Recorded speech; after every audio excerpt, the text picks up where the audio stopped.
তীব্র গরমে আমরা গরমের সময় বাইরে কাজ করার পরে ক্লান্ত হয়ে পড়ি। এই ক্লান্ত হয়ে আমরা কী ধরনের খাবার খাবো? অনেকে আমরা চেষ্টা করি বাহির থেকে জুস ঠান্ডা কিনে আনি ফ্রিজের, এগুলো খাওয়ার চেষ্টা করি। এগুলো খাওয়ার থেকে বিরত থাকবো। এগুলো খাবার খেলে আমাদের লিভারের সমস্যা হতে পারে, কিডনির সমস্যা হতে পারে, নানান ধরনের রোগ হবে এবং কি সিজনের সময় ঠান্ডা লেগে যেতে পারে। অতিরিক্ত ঠান্ডার কারণে আমাদের নানান ধরনের সমস্যা হতে পারে। এই কারণে আমরা এই তীব্র গরমে এই ধরনের খাবার না খেয়ে বাড়িতে তৈরি করে খেতে পারি। বাড়ির তৈরি জিনিস যেমন তরমুজ দিয়ে শরবত বানিয়ে খেতে পারেন। সাথে বাঙ্গি আছে, বাঙ্গি জাতীয় ফল, পানি জাতীয় ফল যতগুলো আছে সমস্ত ফল দিয়ে আপনি শরবত বানিয়ে খেতে পারেন। যেমন বাঙ্গি, শসা, এগুলো দিয়ে আপনি ব্লেন্ডার করে শরবত বানিয়ে খেতে পারেন। সাথে লেবুর সাথে ভালো গুড় মিশিয়ে শরবত বানিয়ে খেতে পারেন। ডাবের পানি খেতে পারেন, পাশাপাশি বেলের শরবত খেতে পারেন।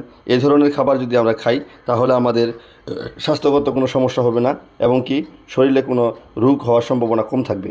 এবং কি এই তীব্র গরমে আমরা যদি বাহির থেকে বের হয়ে এসে অতিরিক্ত ঠান্ডা ফ্রিজ থেকে বের করে খাওয়ার চেষ্টা করি, এই ঠান্ডা খাওয়ার কারণে আমাদের বুকে ঠান্ডা বসে যেতে পারে এবং কি বড় ধরনের সমস্যা হওয়ার সম্ভাবনা বেশি থাকবে। তাই আমি সম্মানিত দর্শকদেরকে অনুরোধ করব, আপনারা তীব্র গরম থেকে বের হয়ে এসে অবশ্যই এই ধরনের খাবার থেকে বিরত থাকবেন এবং প্রাকৃতিক খাবার গ্রহণ করার চেষ্টা করবেন। ডাবের পানি অত্যন্ত গুরুত্বপূর্ণ, অবশ্যই ডাবের পানি খেতে পারেন। ডাবের পানি প্রচুর পরিমাণ সোডিয়াম ক্লোরাইড থাকে, পটাশিয়াম থাকে, যা আপনার শরীরের দুর্বলতা দ্রুত কাটিয়ে দিবে। আপনি দ্রুত সুস্থ হয়ে যাবেন। তাই বাহির থেকে গরমের মধ্যে এসে অবশ্যই ডাবের পানি খান। এখন আমের সিজন, আমের সময় আমের ভর্তা, আপনি চুকা আম কেটে মরিচ দিয়ে নানান কিছু দিয়ে ভর্তা করে খেতে পারেন। ভর্তা খেলে আপনার শরীরটা ভালো লাগবে।